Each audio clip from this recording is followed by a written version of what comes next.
जय श्री राम दोस्तों, आज के इस वीडियो में हम जानेंगे कैसे महाराणा प्रताप जी ने हल्दी घाटी के युद्ध में अकबर को उल्टे पांव भागने पर मजबूर किया था। कैसे एक ओर 80,000 मुगल सैनिक और एक ओर सिर्फ महाराणा प्रताप जी की 18,000 की सेना, कैसे 18,000 क्षत्रियों ने 50,000 मुगलों को मार डाला था। जय श्री राम दोस्तों, मैं हूं आपका दोस्त राणा भाई। तो दोस्तों आज इस वीडियो को शुरू करते हैं। हल्दी घाटी में एक महान युद्ध का आगाज हो चुका था। महाराणा प्रताप भीलों के साथ एक 18,000 की सेना के साथ खड़े थे। सामने मानसिंह 80,000 सेना के साथ महाराणा प्रताप जी के साथ युद्ध करने आया। महाराणा प्रताप जी के तीरंदाजों ने ऐसा वार किया कि सीधे महाराणा प्रताप मुगल सैनिकों से जा भिड़े और उन्होंने मुगल सैनिकों का सामने का दस्ता और बाएं का दस्ता देखते ही देखते नष्ट कर दिया। मुगल सैनिकों में हड़कंप मच गई कि यह क्या हो रहा है और मुगल सैनिकों के हौसले पस्त हो गए और मुगल सैनिक 5 किलोमीटर पीछे भाग गए और महाराणा प्रताप जी के सैनिकों ने इसमें मुगल सैनिकों के 50,000 सैनिकों को मार डाला था और महाराणा प्रताप जी के 1600 सैनिक इसमें वीरगति को प्राप्त हुए थे। महाराणा प्रताप जी के सामने जब बैलोल खान आया तो महाराणा प्रताप जी उससे युद्ध करने लगे। देखते ही देखते महाराणा प्रताप जी ने बैलोल खान के सर में ऐसी तलवार चमकाई कि वह घोड़े सहित 2 टुकड़ों में कट गया।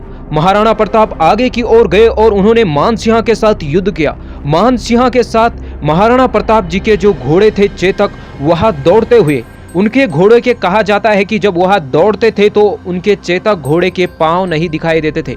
महाराणा प्रताप जी के चेतक घोड़े के आगे मुंह पे एक हाथी का सूंड लगाया गया था और वह इतने तेजी से दौड़ा कि मानसिंह के सामने उछलते ही महाराणा प्रताप जी ने अपने भाले से मानसिंह पर प्रहार किया। मानसिंह झुका और उसके कवच पे भाला जा घुसा, लेकिन मानसिंह घायल हुआ। लेकिन महाराणा प्रताप जी ने सोचा शायद मानसिंह मारा गया, लेकिन तभी चेतक के पांव में तलवार लगी और जो कि एक हाथी के सूंड में लगी हुई थी और यह देखकर महाराणा प्रताप जी को मुगल सैनिकों ने घेर दिया था और उसी समय महाराणा प्रताप इनसे भयंकर युद्ध करने लगे। महाराणा प्रताप जी को कई घाव लगे और एक गोली भी लगी, लेकिन फिर भी महाराणा प्रताप युद्ध भूमि से हटने को तैयार नहीं थे।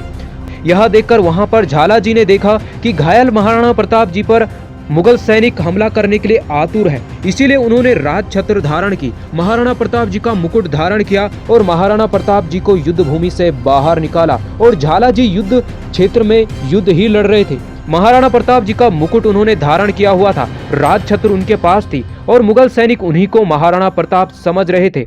तब तक चेतक महाराणा प्रताप जी को हल्दी घाटी के से बाहर ले गया था और महाराणा प्रताप जी को बचाने के लिए चेतक ने 22 फुट का नाला लांग लिया था और जिसमें महान चेतक जी की मृत्यु हो गई थी और महाराणा प्रताप जी के साथ यह हमेशा के लिए यह चेतक घोड़ा उनका अमर हो गया। तो दोस्तों फिर मिलेंगे एक ऐसे ही वीडियो के साथ, कैसे महाराणा प्रताप जी ने फिर मुगलों के छक्के छुड़ा दिए।